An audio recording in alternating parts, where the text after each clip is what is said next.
The biggest difference between all the work we've done in the past and now is until now, I haven't had this bully pulpit. And until now,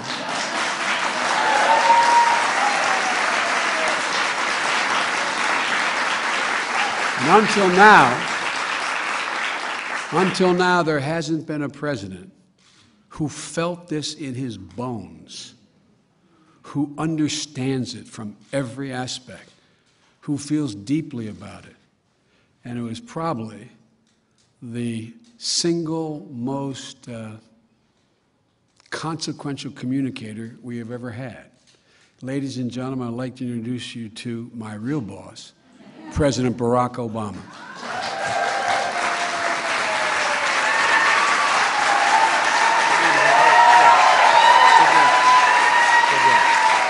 Thank you. Thank you, everybody. Thank you. Everybody, please have a seat. Thank you so much. Let me just be clear. Biden's boss is Dr. Jill Biden. So let there be no confusion about that. I want to begin, obviously, by recognizing my vice president for the unbelievable leadership that he has shown for more than 2 decades on this issue, fighting alongside all the advocates who are here today.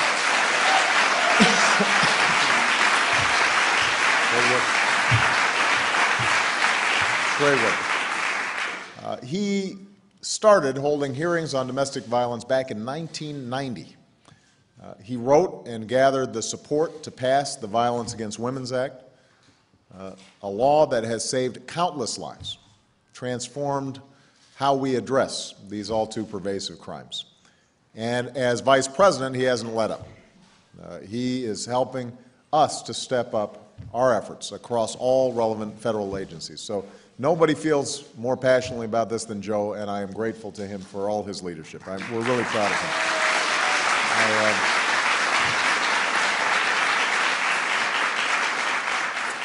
I also want to thank Valerie Jarrett, my senior advisor and chair of our Council on Women and Girls.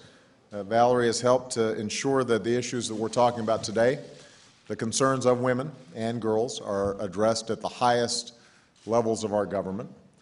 I want to acknowledge Lynn Rosenthal, the first ever advisor at the White House.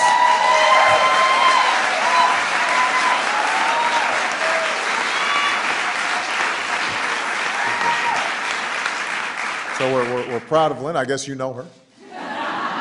She's been calling you up a little bit. But she's doing great work helping to advise us on these issues. I want to thank Judge Susan Carbon, the Director of the Office on Violence Against Women at the Department of Justice. We're proud of what we're doing here. I want to thank my Secretary for Health and Human Services, Secretary Sebelius, who is helping to coordinate our efforts.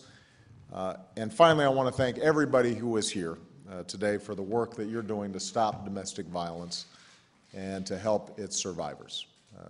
You've got champions like Senator Frank Lautenberg and Congresswoman Donna Edwards, who've done extraordinary work in Congress. You've got leaders like Mayor Mitch Landrieu of New Orleans, and I think you already heard about some of the interesting work that they're doing down in that city. There's so many organizations that are represented here today. We are very proud of you and what you do. I'm thrilled to see Joe Torre, who's here, who understands this issue personally and deeply. And for him to lend his name to this is extraordinarily important.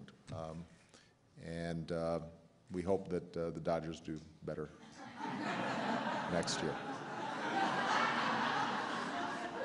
My White Sox aren't doing so hot either. So, as you all know, domestic violence was for far too long seen as a lesser offense. As Valerie said, it was frequently treated like a private matter. Victims were often sent home from the hospital without intervention. Children were left to suffer in silence. And as a consequence, abuse could go on for years In many cases, this violence would only end with the death of a woman or a child. And we've come an incredibly long way since that time. We have changed laws. We've made progress in changing the way people think about domestic abuse. As Joe pointed out, we've reduced the incidence of domestic violence. And we've done so in no small part because of the advocacy of your organizations and the willingness of victims to tell their own stories, even when it's difficult. And if there's one group that I want to thank, am grateful for, it's people who are willing to tell their stories, because it's hard. It's hard stuff. You know, when Joe Torre stands up and talks about growing up in an abusive household, about being afraid to come home when he saw his dad's car parked in the front of the house and finding a refuge in baseball, that connects in a way that no speech by a politician can connect. You know, as a consequence, he started Safe at Home, a foundation for children going through what he went through, and it's helping kids all across the country. We're joined by Lori Stone and Ruth Glenn, both of whom were victims of years of violent abuse in their marriages. And they're sharing their stories in the hope that nobody else has to experience the pain and fear that they lived with every day. You know, those stories remind us of how cruel, how menacing domestic violence can be, because it happens at home, the place where you should feel safe, because the abuse comes at the hands of the people who are supposed to love you and trust you, because escaping domestic violence is not only associated with a great deal of fear, but also incredible financial and legal challenges that often leave victims of abuse feeling trapped. That's what we have to change. And I say that not only as a president, but as a son, as a husband, as the father of 2 daughters. Now, we've made a great deal of progress in recent years, but everybody in this room understands that our work is not yet finished. Not when there's more we can do to help folks looking to restart their lives and achieve financial independence. Not when there's more to do to ensure that the victims of abuse have access to legal protection. Not when children are trapped in abusive homes, especially when we know the lingering damage and despair that this can cause in a child's life. Not when 1 in every 4 women experiences domestic violence, and 1 in 6 women are sexually assaulted at some point in their lives. It's not acceptable. And I know that Valerie and Joe spoke about some of our efforts in detail, but I just want to highlight a few key parts of what is a new coordinated effort to protect victims and break the cycle of abuse. We're helping the victims of violence to overcome the financial barriers they often face getting back on their feet. And Lori's experience serves as an example. Lori had not only had suffered abuse at the hands of her husband physically, he also destroyed their credit. And she had to spend her limited savings on legal representation to keep custody of her children. So we're going to start taking steps to connect survivors with jobs, to help them save, to make it easier for them to rebuild their credit, to make sure that no one has to choose between a violent home and no home at all. And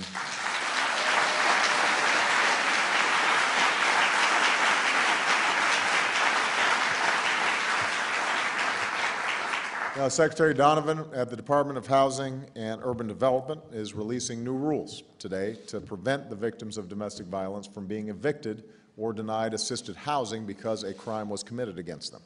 It's not right. We're going to put a stop to it.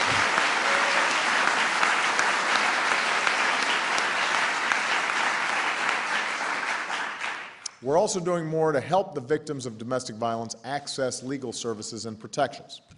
So today, the Justice Department is releasing new tools and best practices to judges, to advocates, to law enforcement to help ensure that protective orders are issued and enforced. And the Vice President and the Justice Department are launching a new effort to help victims of domestic abuse find lawyers to represent them pro bono. You heard Joe talk about that. That's critical. That's important.